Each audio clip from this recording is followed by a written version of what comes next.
اهلا وسهلا بكم. نتمنى ان شاء الله تكون على الف خير. الموضوع ديالنا هو التكوين المالي في اسبانيا. من بين الشروط هو انك تكون عندك البكالوريا ودير لها المعادله، سواء في المغرب سواء في اسبانيا. ثاني حاجه خص يكون عندك القبول من التكوين المهني اللي اخترتيه. كتراسل مع التكوين المهني، كتسجل فيه وكيعطيك واحد القبول. سواء كتكلف شي واحد في اسبانيا كيسجلك، كياخد لك القبول او كيصيفطوها لك. تاني حاجة خص يكون عندك الضامن. الضامن يكون من أقارب، من الأحسن يكون الأخ، العم، الأب، الجد. يكون عنده واحد الراتب شهري، أو يكون عنده شركة أو رجل كوميرس أو مقاول ذاتي. خلاصة القول خصو يكون عنده واحد الراتب شهري، أو يكون عنده حساب بانكي مروج.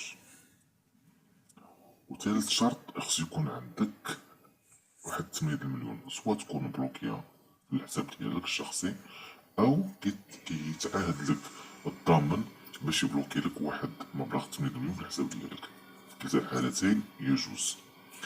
من الجهة الأخرى كتاخد الموعد، كتجمع الورقة ديالك كاملين: البكالوريا، عقد الزياد، ريزرفاسيون ديال لوطيل، البي ديال الطيارة، الوثائق ستوندار اللي ديما كنقولهم في فيزا شنغن.